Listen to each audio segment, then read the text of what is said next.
అనుపమ పరమేశ్వరన్ తనకి జరిగిన ఒక రిలేషన్షిప్లో తను ఒక నార్సిసిస్ట్తో ఏ విధంగా ఇరుక్కుపోయిందో చెప్పుకుని చాలా బాధపడిన సందర్భం అన్నమాట. ఫస్ట్ పాయింట్, ఒక రిలేషన్షిప్ ఎంటర్ అయ్యేటప్పుడు ఎవరికి కూడా ఆ వ్యక్తి ఎలాంటి వాడు అని తెలియదు. దానికి ఫస్ట్ చేసేది లవ్ బాంబింగ్. విపరీతంగా ప్రేమ గురిపిస్తారు. అంతకంటే ప్రేమ నాకు దొరకదు అని అనుకున్న తర్వాత ఆమె ఏం చేసినా కానీ దాని ఒక నెగిటివ్ యాంగిల్లో తీసుకొచ్చేసి తప్పు నీదే అన్నట్టు చూపిస్తారు. ఏమవుతుందంటే నేనే తప్పు చేస్తున్నానేమో, ఇంత బాగా నాతో ప్రేమ చూపిస్తున్నాడు. అన్నిటికీ టార్గెట్ ఏంటంటే, లక్ష్యం ఏంటంటే ఆ అమ్మాయి తన కంట్రోల్లో ఉండాలి. ఇప్పుడు అనుపమ పరమేశ్వరన్ ఎలా బయటపడిందంటారు? ఫరియా అబ్దుల్లా ప్రముఖ నటి ఇక్కడ లాల్ దర్వాజా బోనాల్లో బోనం ఎత్తడమే కాకుండా గుడికి వెళ్లి దండం పెట్టుకోవడాన్ని చాలా మంది ముస్లింలందరూ విమర్శించారు. బేసిక్ గా పాలిటిక్స్ దీనికి కారణం. తమ రాజకీయ ప్రయోజనాల కోసం ప్రజల మధ్య ఒక డివిజన్ తీసుకొస్తారు. ఆ డివిజన్ తీసుకొచ్చినప్పుడు మాత్రమే మీకు ఓట్లు పోలరైజ్ అవుతాయి. అందులో భాగమే ఫరియా అబ్దుల్లాని.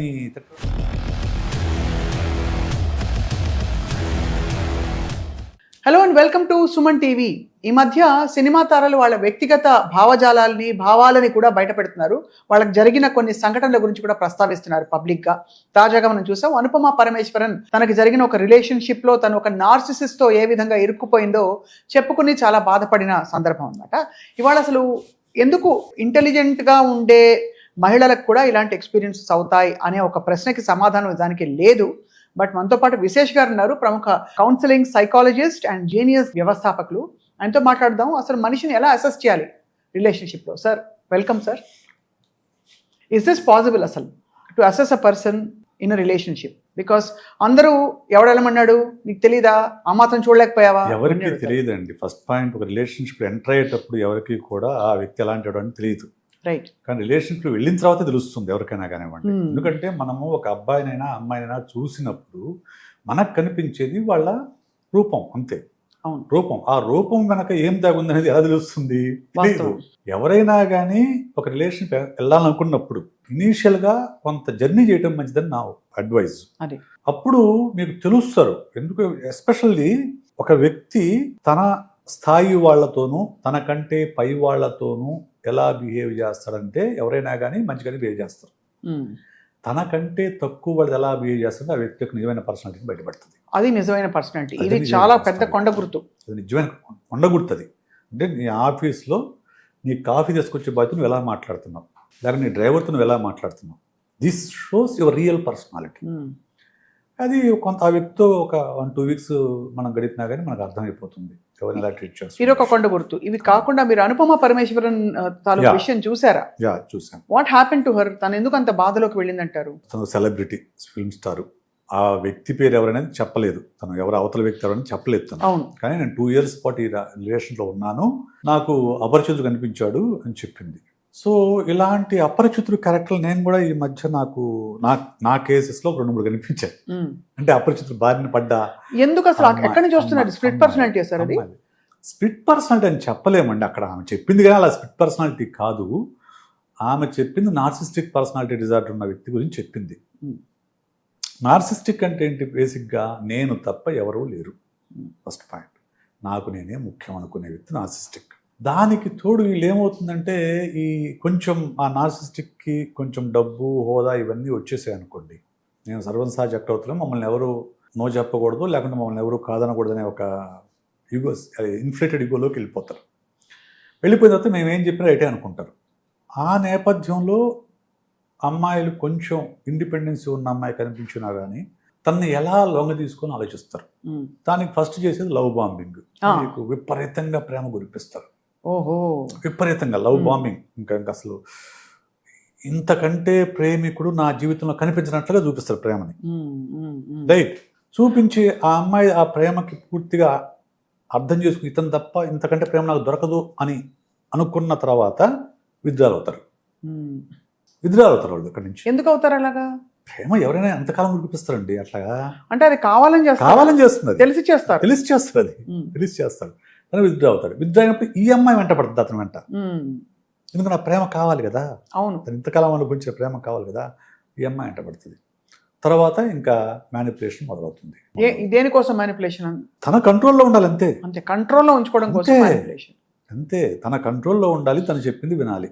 ఫలానా డబ్బులు కావాలి, అందం కావాలి, ఇవన్నీ కాదు, అవన్నీ అందులో భాగం. అవన్నీ భాగం అందులో, అంతే. మ్యానిపులేషన్లో భాగం, అది కంట్రోలింగ్లో భాగం. ఇప్పుడు కంట్రోల్లోకి వచ్చిన డబ్బులు ఎందుకు ఎవరు చెప్పండి, ఇస్తారు కదా. అప్పుడు ఏమవుతుంది, గ్యాస్ లైటింగ్ మొదలవుతుంది.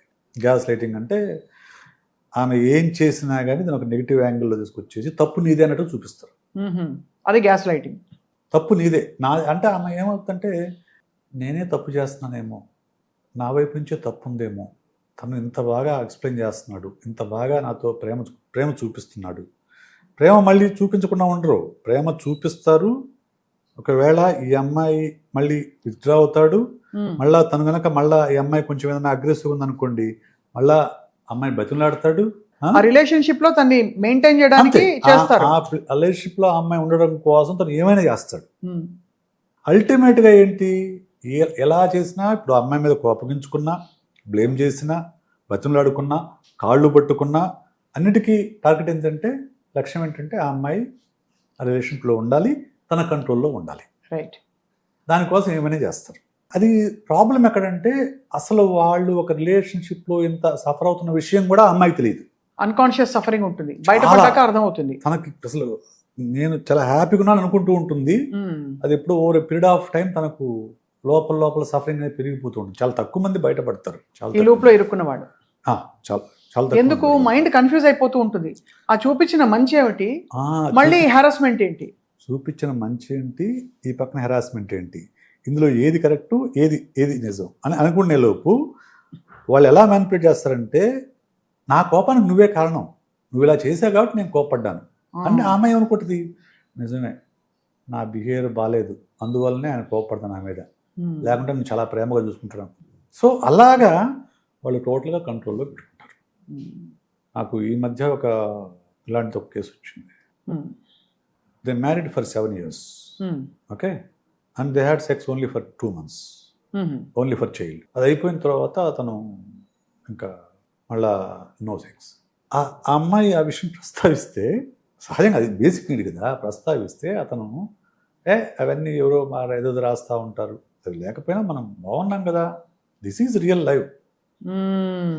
సెక్స్ ఉన్నంత మాత్రం లవ్ ఉండడం తప్పు, మనం బాగున్నాం, ఇలా ప్రతి దానికి మ్యానిపులేట్ చేశాడు అమ్మాయి. అలా ఉండడానికి కారణం ఏంటి, దూరంగా ఉండడానికి అతని పర్సనాలిటీ అంటే అతని కోరికలు ఉండవా మరి? అతనికి ఉంటాయి, అతని కోరికలు అతను తీర్చుకుంటాడు. బట్ ఈఎంఐ డిప్రైవ్ చేయాలని ఐడియానా? నార్సిస్టిక్ అంటే నా కోరికలన్నీ తీరాలి, మిగతా వాళ్ళు నాకు లోబడి ఉండాలి, అది మిగతా వాళ్ళు నాకు లోబడి ఉండాలి. సో అది బ్రదర్ కావచ్చు, సిస్టర్ కావచ్చు, వైఫ్ కావచ్చు, పిల్లలు కావచ్చు, ఎవరైనా కావచ్చు, నాకు లోబడి ఉండాలి, నేను చెప్పింది చేయాలి, వినాలి, నేను చెప్పింది చేయాలి అనే మనస్తత్వం ఉంటుంది వాళ్ళకు. చాలా ఆశ్చర్యకరమైనవి. అంటే ఇవి ఇక్కడ గీతలు గీయలేవు విశేష్ గారు, బికాజ్ జీవితంలో అన్ని భాగమని చుట్టూ ఉండే వాళ్ళు కూడా ఏముందిలే నీ మీద నిజమైన ప్రేమ ఉంది అది చెప్తారు. వాళ్ళని ఎలా హ్యాండిల్ చేయాలి? ఎందుకంటే ఇప్పుడు నార్సిస్టిక్ లో కూడా 2 రకాలు ఉంటారు, ఓవర్ టు కోవర్ట్, 2 types ఉంటాయి. ఓవర్ట్ వాళ్ళు కొంచెం కనిపిస్తారు, కోవర్ట్ వాళ్ళు కనిపించరు అసలు. సో అందరి ముందు చాలా ప్రేమగా, చాలా చార్మింగ్ గా, చాలా హస్బెండ్ లాగానో గుడ్ వైఫ్ లాగానో ఉంటారు. ఓకే, కానీ ఒంటరిగా ఉన్నప్పుడు, అంటే వాళ్ళిద్దరే ఉన్నప్పుడు అసలు విశ్వరూపం చూపిస్తారు. సో ఇది అసలు ఆమె చెప్పినా కానీ నమ్మరు ఎవరు కూడా, ఎందుకంటే అతను చాలా మంచివాడు, మేము ఎందుకు ఇన్ని సంవత్సరాల నుంచి చూస్తున్నాము, ఎప్పుడు ఒక్క మాట చెడుగా ఎవరి గురించి మాట్లాడటం మేము లేదు, నువ్వేంటి ఇలా చెప్తావు, ప్రాబ్లం ఏదో ఉంది సెట్ చేసుకొని ఆమెకు చెప్తారు అసలు. అవును.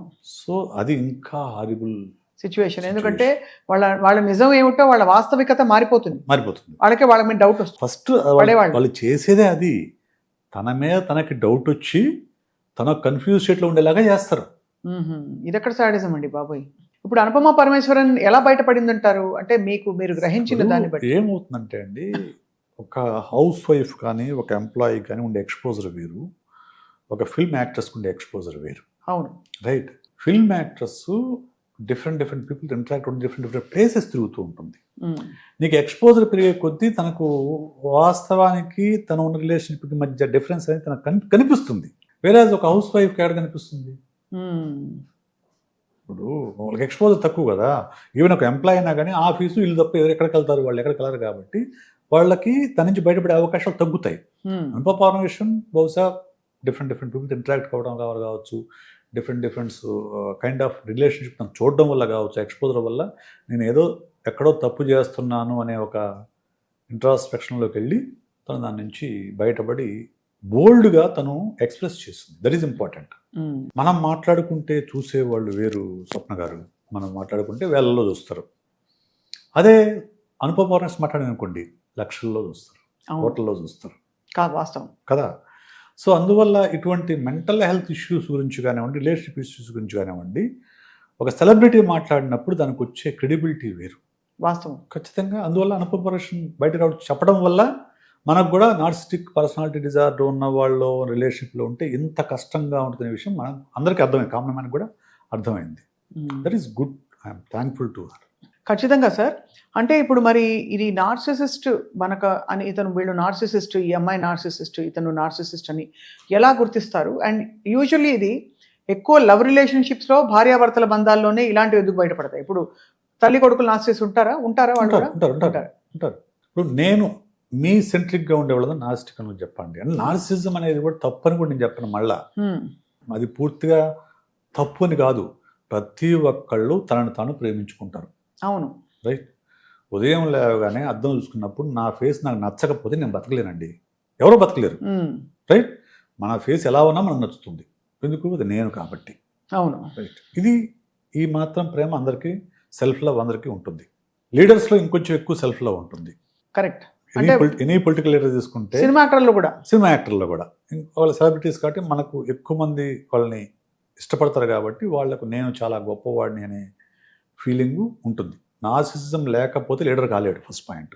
ఓకే. ప్రతి లీడర్లోనూ కొంత నార్సిసిజం అని ఉంటుంది. ఇది నార్సిస్టిక్ పర్సనాలిటీ డిజార్డర్ గురించి మాట్లాడుతున్నాం మనం. నార్సిసిజం ఉండటం వేరు, పర్సనాలిటీ డిజార్డర్గా మారడం వేరు. పర్సనాలిటీ డిజార్డర్గా మారినప్పుడు నిన్ను నువ్వు ప్రేమించుకోవడంతో ఆగదు. రైట్. అందరిని నా కంట్రోల్ తీసుకోవాలనే దగ్గర మొదలవుతుంది. అక్కడ ప్రాబ్లం అవుతుంది. సో ఎవరైనా కానీ కంట్రోలింగ్ కోసం ప్రయత్నిస్తున్నారు, మ్యానిపులేషన్ కోసం ప్రయత్నిస్తున్నారు, లేకుంటే గ్యాస్ లైటింగ్ చేస్తున్నారు అనే అవగాహన కనుక మనకు ఉంటే వాళ్ళు నార్సిస్టిక్ని గుర్తుపెట్టచ్చు. సో కంట్రోలింగ్ పర్సనాలిటీస్కి వచ్చే ప్రాబ్లం ఇది. సో ఇది ఎలా బయటపడాలి? ఒక 2-3 సూచనలు, టిప్స్. ఎలా అంటే అసలు ముందు మెంటల్ బ్యాలెన్స్ కోల్పోతున్న మహిళలు కావచ్చు, ఎక్కువ శాతం మనం ఈ ట్రైట్స్, టెండెన్సీస్ ఎక్కువ పురుషుల విషయంలో వింటున్నాం కాబట్టి, అనుపమ మాట్లాడండి ఫర్ ఎగ్జాంపుల్, ఎలా బయటపడచ్చు విశేష్ గారు ఫైనలీ? సో ఫస్ట్ పాయింట్, బయటపడాలంటే ముందు దాని నుంచి అవగాహన పెంచుకోవాలండి.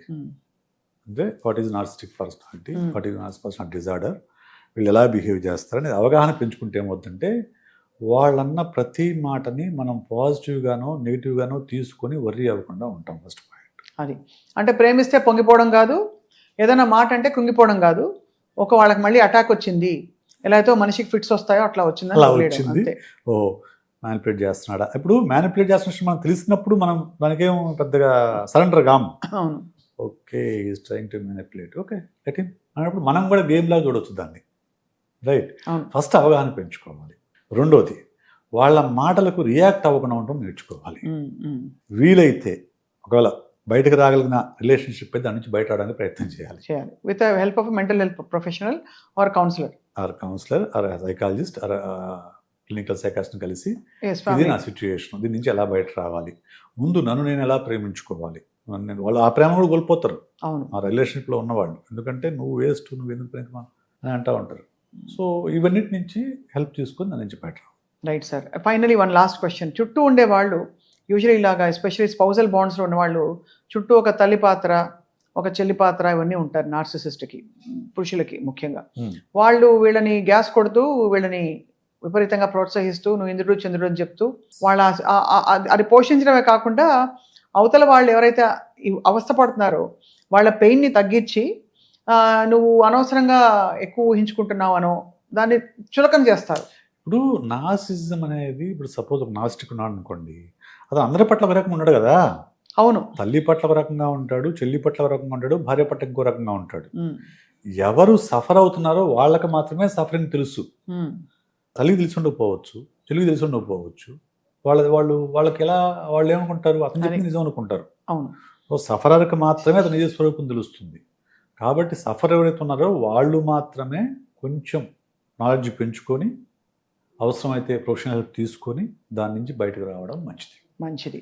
రైట్. చాలా ప్రాక్టికల్గా చెప్పారు మీరు. వాళ్ళకంటే తక్కువ వాళ్ళని ఎలా ట్రీట్ చేస్తారో దాన్ని బట్టి ఆ మనుషులు బయటపడిపోతారు, దొరికిపోతారని చెప్పి విశేష్ గారు ధన్యవాదాలు. మరొక చాలా కీలక విషయం ఇప్పుడు మనం సోషల్ మీడియాలో చూస్తున్నాం. ఫరియా అబ్దుల్లా ప్రముఖ నటి, ఇప్పుడే అప్కమింగ్ ఆర్టిస్ట్ అయినప్పటికీ తక్కువ కాలంలో అందరి అటెన్షన్ని తను డ్రా చేసిన నటి. తను మొన్న ఇక్కడ లాల్ దర్వాజా బోనాల్లో బోనం ఎత్తడమే కాకుండా గుడికి వెళ్ళి దండం పెట్టుకోవడాన్ని చాలామంది తన మతానికి సంబంధించిన వారు అంటే ముస్లింలందరూ విమర్శించారు. ఎందుకంటే విగ్రహారాధన నిషిద్ధమైన ఒక సిస్టమ్ నుంచి వస్తూ నువ్వు విగ్రహాన్ని ఎలా కొలుస్తావని. నాకు నచ్చింది, నేను ఇక్కడికి వచ్చాను అండ్ నేను మిక్స్డ్ కల్చర్ నుంచి వచ్చానని తను ఉద్వేగానికి లోనై ఒక వీడియో కూడా పెట్టారు. Life in butterflies, insects, everything. If that doesn't amaze you, if that doesn't make you believe more in God. ఈ మధ్య కాలంలో ఈ విద్వేషాలు కానీ కామెంట్లు సోషల్ మీడియాలో అందరూ ప్రతి దాని మీద మాట్లాడడం ఎక్కువైపోయింది. విశేష్ గారు మీరేమంటారు సార్? సో బేసిక్గా ఐఎమ్ అన్ అగ్నోస్టిక్. నాకు దేవుడు అంటే నాకు సంబంధం లేని విషయం. ఎందుకంటే నన్ను ఎవరు నమ్ముతారు, నమ్మని వాళ్ళు నమ్మరు. నాకు మనుషులు తెలుసు, మనుషులకు మనసులు ఉంటాయని తెలుసు, వాటి గురించి నేను మాట్లాడతాను. ఫస్ట్ పాయింట్, నేను ఇది నమ్మకం అనే పాయింట్ ఆఫ్ వ్యూలో ఆలోచించుకుంటే as a psychologist I would get into the belief system. So ఇది రెండు మతాలు అంటే ఒకటి మొనోథియిజం, రెండు పాలిథియిజం. ఇస్లాం అనేది మొనోథియిజం అంటే దేవుడు ఒక్కడే అనేది ఇస్లాం, ఏకోపాసన, ఏకేశ్వరోపాసన. హిందూ మతం అనేది బహుళ ఆరాధన. ఎందుకంటే మనం రాయిని, చెట్టుని, పుట్టని అన్నిటినీ పూజిస్తారు. దేన్నైనా దేవుడే ఇక్కడ. అంటే ప్రతి దానిలో దేవుని చూడటం అనేది హిందూ మతం అయితే, దేవుడు ఒక్కడే ఉంటాడు, అతను కంటికి కనిపించడు అనేది ఏదైతే శ్రీకృష్ణ పరమాత్మ భగవద్గీతలో చెప్పాడో ఆ దేవుడే ఇస్లాం చెప్తుంది కూడా. ఇస్లాం చెప్తే అదే దేవుడు. కాకపోతే సమస్య ఎక్కడ వస్తుందనంటే భగవద్గీతలో అన్నీ నేనే అని చెప్తాడు. అన్నీ నేనే, అవును, అన్నీ నేనే, అంతా నేనే, సర్వము నా రూపాలే అని చెప్తాడు.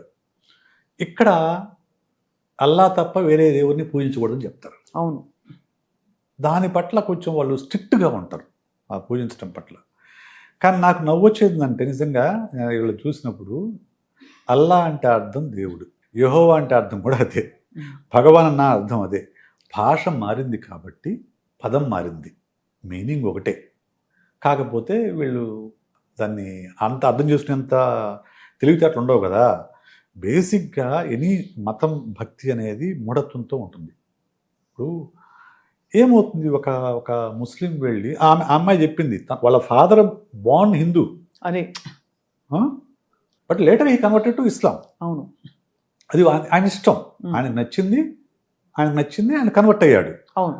ఇప్పుడు ఫరియా అబ్దుల్లా తనకు నచ్చితే తనకు హిందూ మతంలో తీసుకోవచ్చు. అవును, మతం అనేది వ్యక్తిగతం. అండ్ తీసుకోవాలని కూడా లేదు కదా, తీసుకోవాలని కూడా లేదండి. నేను చెప్తాను మేడం, ఇప్పుడు కడప దర్గా ఉంది, జాన్పహాడ్ దర్గా ఉంది, గుంటూరులో దర్గా ఉంది. ఎక్కువ వెళ్ళే వాళ్ళు హిందూసే వెళ్తారు అక్కడికి. అవును, హిందూసే వెళ్తారు. దాంట్లో ఏం తప్పు కనిపించదు, అందులో. అంతెందుకండి, ఇప్పుడు తిరుమలలో వీబీ నాంచారమ్మ ఉన్న గుడి ఉందని చెప్తారు, ఆమెకు కూడా. సో అక్కడ ముస్లిమ్స్ వెళ్తారు కొంతమంది. ఇది ఏంటంటే మూర్ఖత్వం, మూఢత్వం పెరిగిపోయింది ఈ మధ్యకాలంలో. మనం చూసుకుంటే ఎప్పుడూ కూడా ఇది ఎక్కడ అంటే పాలిటిక్స్ నుంచి వస్తుంది. అవును, బేసిక్గా పాలిటిక్స్ దీనికి కారణం. పొలిటికల్ లీడర్స్ తమ స్వప్రయోజనాల కోసము, తమ రాజకీయ ప్రయోజనాల కోసము ప్రజల మధ్య ఒక డివిజన్ తీసుకొస్తారు. మై గ్రూప్, దే గ్రూప్ అనే ఒక డివిజన్ తీసుకొస్తారు. ఆ డివిజన్ తీసుకొచ్చినప్పుడు మాత్రమే మీకు ఓట్లు పోలరైజ్ అవుతాయి. కరెక్ట్. కాబట్టి అందులో భాగమే ఫరియా అబ్దుల్లాని తిట్టడం కూడా. అవును, ఇప్పుడు ఫరియా అబ్దుల్లా నచ్చింది, పోయి బోనం ఎత్తింది, డాన్స్ వేసింది, వదిలేస్తే ఎవరు పట్టించుకోరు.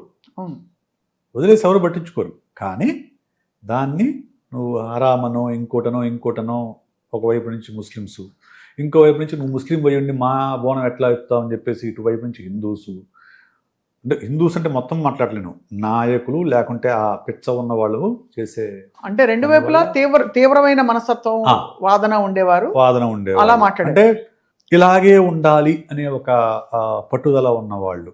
నిజానికి ఏ మతమైనా కానీ ఉండదు, ఇస్లాం కావచ్చు, హిందూ మతం కావచ్చు, సిక్, ఏదైనా మతం కాలంతో పాటు మారుతుంది.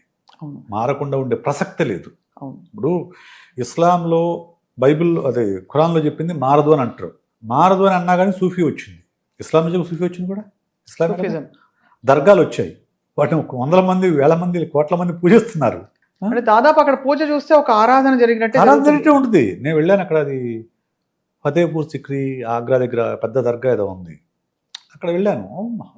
అసలు ఇక్కడ గుళ్ళో ఎట్లా ఉంటుందో అక్కడ కూడా అట్లనే ఉంటుంది, పెద్ద డిఫరెన్స్ ఏమి ఉండదు. భగవంతుడికి మనిషికి మధ్య మరొక వ్యక్తి కానీ శక్తి కానీ ఉండకూడదు, నేరు సంబంధం దేవుడితోటే ఉండాలి అనే కాన్సెప్ట్లో ఉండే మతం ఇస్లాం. అవును, కాబట్టి మధ్యలో మీరు అనేది దర్గాలో రావడం కూడా కరెక్ట్ కాదైతే ఆ లెక్క ప్రకారం కరెక్ట్ చూస్తే. కాదంటే ఎప్పుడూ కూడా గుర్తుపెట్టుకోండి, ఒక మతం ఒక చోట పుట్టినప్పుడు అక్కడ ఉండే పుట్టినప్పటి కాలమాన పరిస్థితి కాలమాన పరిస్థితుల అనుగుణంగా ఒక మతం పుడుతుంది.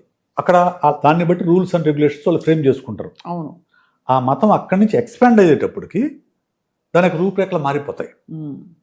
ఇస్లాం ఇక్కడికి వచ్చిన తర్వాత ఎందుకు వచ్చిందంటే ఇక్కడ మనుషులను పూజిస్తారు ఇక్కడ ఇండియాలో, అవును. కాబట్టే మీకు గురువులు వచ్చేస్తారు, సూఫీ గురువులు, వాళ్ళకి దర్గాలు ఇవన్నీ ఎట్లా వచ్చాయి, ఇక్కడ ఉన్న ఇన్ఫ్లుయెన్స్ ఇస్లాం పైన పడిపోయింది, రైట్. అలాగే అది ఇన్ఫ్లుయెన్స్ లేకుండా ఉండడం అనేది అసాధ్యం అండి. ఇప్పుడు ఇంకెందుకు బుర్కా ఉంది, బుర్కా అన్ని దేశాలు వేసుకుంటారా? వేసుకోరు.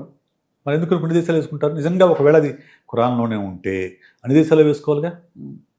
అసలు ఎందుకు వేసుకుంటున్నారు బుర్కా అనేది? అది కూడా తీసుకుంటే అక్కడ ఇసుక దేశాలు కాబట్టి అది మొహం మీద ఇసుక పడతా ఉంటుంది కాబట్టి వేసుకుంటారు. కానీ దానికి వేరే అంతరార్థం కూడా ఉంది. అంటే 100 చెప్తారు, 100 అంతరార్థాలు చెప్తారు. ఇప్పుడు కాదు, నాకు నవ్వొచ్చేది ఏంటంటే అమ్మాయిని చూస్తే వీళ్లకు చలనం ఇది చిలిస్తారని చెప్పేసి అమ్మాయిని కన్నేస్తారని చెప్పేసి దాచిపెడతారంట. అంటే మీరు అంత బలహీనులా? మగాళ్ళు అంత బలహీనులా? అంటే బలహీనత మీ దగ్గర పెట్టుకొని అమ్మాయి ఎందుకు బుర్కా వేసుకో ఉండాలి, అది కూడా ఎండాకాలంలో? ఇప్పుడు కోల్డ్ కంట్రీలు వేసుకుంటే అర్థం ఉంది, ట్రాపికల్ కంట్రీస్లో బుర్కా వేసుకుంటే లోపల చెమట కారుకుంటూ ఎంత బాధాకరంగా ఉంటుంది. కొన్ని అందరూ వేసుకుంటారా? వేసుకోరు. కొన్ని దేశాలు వేసుకుంటారు, కొన్ని దేశాలు వేసుకోరు. సో కాబట్టి ఇవి కాలమాన పరిస్థితులు, స్థితిగతులు, సంస్కృతి సంప్రదాయాలు స్థానికంగా ఉండేవి డిసైడ్ చేస్తాయి కొన్ని. అంతే, ఖచ్చితంగా. దాన్ని అలా లిటరల్ గా తీసుకోకూడదు, మనిషికి ఆ స్వేచ్ఛ ఉండాలంటారు. ఖచ్చితంగా. మతం అనేది వ్యక్తిగతం అండి. మతం అనేది వ్యక్తిగతం, అంతే. అది ఎప్పుడైతే నువ్వు రాజకీయం అవుతుందో అప్పుడే గొడవలన్నీ వస్తాయి. మా ఇంట్లోనే ఉన్నారు, చర్చికి వెళ్తారు, ఏంటి ప్రాబ్లం ఏంటి? అంతే కదా, చర్చికి వెళ్తారు, కృష్ణాష్టమి చేస్తారు, ఏంటి నష్టం ఏంటి? ఏమీ ఉండదు. కాకపోతే ఇస్లాంలో ఏకేశ్వరోపాసన కాబట్టి వాళ్ళు కొంచెం నిష్టగా పాటించాలి, ఖచ్చితంగా పూజించకూడదు అని అంటారు. కానీ వాళ్ళల్లో కూడా లిబరలైజేషన్ రావాలి. రాకపోతే అది అందువల్లనే ఆ మతం పైన కొంచెం ఒక ముద్ర ఎందుకు పడుతుంది, టెర్రరిస్ట్ అనే ఏమంటాము, ఎక్స్ట్రీమిస్ట్ అనే ముద్ర ఎందుకు పడుతుందని అంటే దీనివల్లనే పడుతుంది. అంటే తీవ్రమైన భావజాలం ఉండటం వల్ల, కాలంతో పాటు మారకపోవడం వల్ల. ఎంత యుగాలు గడిచినా, సంవత్సరాలు శతాబ్దాలు గడిచినా ఇంకా అదే అప్పుడెప్పుడో 1000 సంవత్సరాల క్రితం 2000 సంవత్సరాల క్రితం వచ్చిన అవే పాటించాలంటాం వల్ల. ఇప్పుడు అనేవి పాటించే పని ఇప్పుడు అందులో సాఫ్ట్వేర్ మొబైల్ ఫోన్ వాడకూడదు కదా మరి ఆ లెక్క ప్రకారము.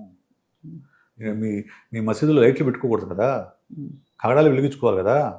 ఇవన్నీ మనం అప్డేట్ అవుతున్నాము జీవితంలో, అట్ ది సేమ్ టైం రిలీజియస్గా మాత్రం అదే వాడాలి. ఎట్లా? మూలాలు మాత్రం బలంగా ఉండాలి, కానీ కాలమాన పరిస్థితుల ప్రకారం కొన్ని వాటిని అంత ఖండించకూడదు, వ్యతిరేకించకూడదు అంటారు. Any religion. ఇప్పుడు అదే చెప్పేది, మనము ఏ కాలంలో ఒక రిలీజియన్ ఏర్పడిందనే బట్టి అక్కడ రూల్స్ అండ్ రెగ్యులేషన్స్ ఉంటాయి. అది కాలంతో పాటు మారాల్సిందే. మారకపోతే ఆ మతం రిజిడ్ అయిపోతుంది, ఆ మతం పట్ల వ్యతిరేకత అనేది పెరుగుతుంది. Right. But Faria Abdullah anyway కోలుకున్నారు, వారితో నేను మాట్లాడాను స్వయంగా. తప్పకుండా ఇది నా వ్యక్తిగత విషయం, మా కుటుంబ విషయం కాబట్టి నేను ఇంకా తనతో నేను కొద్దిగా సద్దుమణిగాను అని చెప్పి తన ఉద్వేగాన్ని సమాధాన పరుచుకుందంటూ చెప్పారు. So we wish her all the best. Thank you very much Vishesh garu, మీ విశ్లేషణ అందించినందుకు. నమస్కారం.